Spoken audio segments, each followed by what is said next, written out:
பல்வேறு பகுதிகளில் நடைபெற்ற முக்கிய நிகழ்வுகளை களத்தில் மதிமுகம் பகுதியில் பார்க்கலாம்.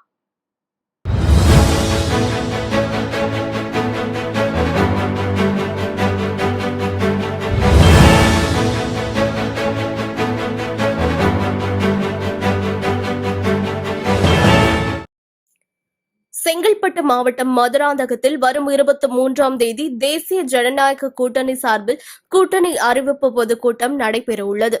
இதில் பிரதமர் நரேந்திர மோடி, எதிர்க்கட்சித் தலைவர் எடப்பாடி பழனிசாமி, பாமக தலைவர் அன்புமணி ராமதாஸ் மற்றும் கூட்டணி கட்சித் தலைவர்கள் கலந்து கொள்ள உள்ளனர். இந்நிலையில் பொதுக்கூட்டம் நடைபெறும் திடலை மத்திய இணையமைச்சர் எல் முருகன் நேரில் பார்வையிட்டு ஆய்வு மேற்கொண்டார். அப்போது முன்னாள் மத்திய இணையமைச்சர் பொன் ராதாகிருஷ்ணன் உள்ளிட்ட பலர் உடனிருந்தனர். தொடர் வாகன திருட்டில் ஈடுபட்டு வந்த நபரை நாகையில் போலீசார் கைது செய்தனர். தொடர்ந்து அந்த நபரிடம் நடத்திய விசாரணையில் அவர் திருவாரூர் மாவட்டம் மேலமருதூர் பகுதியைச் சேர்ந்த ராஜ்குமார் என்பதும், இவர் மீது பல்வேறு மாவட்டங்களில் 100க்கும் மேற்பட்ட திருட்டு வழக்குகள் நிலுவையில் இருப்பதும் தெரியவந்தது. தொடர்ந்து அவரிடமிருந்து 7.50 லட்சம் ரூபாய் மதிப்பிலான 12 இருசக்கர வாகனங்களை தனிப்படை போலீசார் பறிமுதல் செய்தனர். உழவர் திருநாளை முன்னிட்டு புதுக்கோட்டை மாவட்ட சின்னப்பா பூங்கா அருகாமையில் உள்ள திருவள்ளுவர் சிலைக்கு திருவள்ளுவர் பேரவையின் சார்பில் மாலை அணிவித்து மரியாதை செலுத்தப்பட்டது. இதில் திருவள்ளுவர் பேரவையின் உறுப்பினர்கள் மற்றும் கட்சி நிர்வாகிகள் பலர் கைத்தறி ஆடைகளை அணிந்து கலந்து கொண்டு 25 பானைகளில் பொங்கல் வைத்து கொண்டாடி மகிழ்ந்தனர். மேலும் சிலம்பக்கலை மாணவர்களின் சிலம்பாட்ட நிகழ்ச்சியும் நடைபெற்றது. பொள்ளாச்சி அடுத்த ஆனைமலை புலிகள் காப்பகத்திற்கு உட்பட்ட உலாந்தி வனச்சரகம் டாப் சிலிப் கோழிக்கமுத்தி யானைகள் முகாமில் யானை பொங்கல் விழா சிறப்பாக நடைபெற்றது. முன்னதாக யானைகளுக்கு மாலைகள் அணிவித்து மரியாதை செலுத்தப்பட்டது.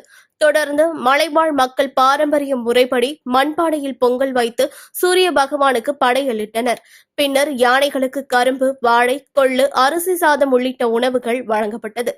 இந்த யானை பொங்கல் விழாவில் பல்வேறு மாவட்டங்களில் இருந்தும் ஏராளமான சுற்றுலா பயணிகள் கலந்து கொண்டனர். ஹலோ எவ்ரிவான், என் பேர் பாரதி. நான் பொங்கல் செலிப்ரேஷனுக்காக டாப் ஸ்லிப் வந்திருந்தேன். இது என் ஃபர்ஸ்ட் டைம் எக்ஸ்பீரியன்ஸ். வந்தோடனையும் ரொம்பவே நல்லாயிருக்கு, ரொம்ப மகிழ்ச்சியாக இருக்குது. எங்கள் அப்பா தான் நீ ஃபர்ஸ்ட் டைம் இங்கே கூட்டிகிட்டு வந்திருக்காரு. வந்தோடனே நிறையா யானைகளை பார்த்தனால எலிஃபென்ட்ஸே நான் ஃபர்ஸ்ட் டைம் தான் பார்க்குறேன்.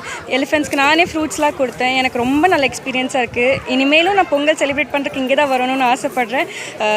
பை காட்ஸ் கிரேஸ் நான் இந்த வாட்டி வந்திருக்கேன். எல்லா வாட்டியும் இங்கே தான் வரணும்னு எதிர்பார்க்குறேன். தேங்க்யூ. ஸோ அதுதான் ரொம்ப சந்தோஷம் எல்லாம் யானே பார்த்தது. பட் என்னென்னா அங்கேருந்து கேம்ப்லேருந்து வெளியேருந்து உள்ளே வரது கேம்ப் வரதுக்கு வண்டி ரொம்ப வசதி ரொம்ப கம்மியாக இருக்குது. 3 வண்டி தான் வச்சுருக்காங்க. பட் மக்களோட இன்ட்ரெஸ்ட் படி நிறைய பேர் வர்றாங்க பார்க்குறதுக்கு.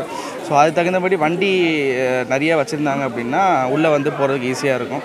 ஏன்னா நிறைய பேர் வந்து ஏமாற்றத்தோடு மறுபடியும் வெளியே போகிறாங்க. ஸோ நிறைய வண்டி வச்சுருந்தாங்கன்னா அவங்க ஆசைக்கு வந்து ஏன்னா ரொம்ப தூரம் இருந்து வராங்க. நாங்களே கோயம்புத்தூர்லேருந்து வரோம் காலையில் எழுந்திரிச்சு. ஸோ வேறு ஊர்லேருந்து இந்த தூரத்துலேருந்து வரவங்க நிறைய பேர் இருக்காங்க. ஸோ வண்டி வசதி நிறைய இருந்துச்சு அப்படின்னா எல்லாருமே வந்து ஆசைத்தீர அவங்களோட யானை. ராணிப்பேட்டை மாவட்டம் சோளிங்கர் லட்சுமி நரசிம்ம சுவாமி திருக்கோயிலில் மாட்டுப் பொங்கல் தினத்தையொட்டி சிறப்பு வழிபாடுகள் நடைபெற்றது. தொடர்ந்து பக்தோசித பெருமாள் சுவாமிக்கு பல்வேறு வாசனை திரவியங்களால் சிறப்பு அபிஷேகம் செய்யப்பட்டது. பின்னர் சுவாமிக்கு பட்டாடைகள் மற்றும் தங்க ஆபரணங்கள் அணிவிக்கப்பட்டு மகா தீபாரதனை காண்பிக்கப்பட்டது. இதில் திரளான பக்தர்கள் கலந்து கொண்டு சுவாமி தரிசனம் செய்தனர். திருப்பத்தூர் மாவட்டம் மதனாஞ்சேரி பகுதியில் உள்ள அரசு நிதி உதவி பெறும் பள்ளியில் 12ஆம் வகுப்பு படித்து வரும் மாணவிக்கு அதே பகுதியைச் சேர்ந்த அனுமுத்து என்பவர் காதல் தொல்லை கொடுத்து வந்துள்ளார். இது தொடர்பாக மாணவியின் பெற்றோர் அனுமுத்துவின் வீட்டிற்கு சென்று கண்டித்துள்ளனர். இதனால் ஆத்திரமடைந்த அனுமுத்து மாணவியின் தந்தையை வழிமறித்து தாக்கியதாக கூறப்படுகிறது. இச்சம்பவம் தொடர்பாக போலீசார் வழக்கு பதிவு செய்து விசாரணை மேற்கொண்டு வருகின்றனர். திருவண்ணாமலை மாநகராட்சியில் சுற்றுலாத்துறை சார்பில் நடைபெற்ற சமத்துவ பொங்கல் விழாவில் பொதுப்பணித்துறை அமைச்சர் ஏவவேலு கலந்து கொண்டு பாரம்பரிய முறைப்படி மண்பானையில் பொங்கல் வைத்து கொண்டாடி மகிழ்ந்தார்.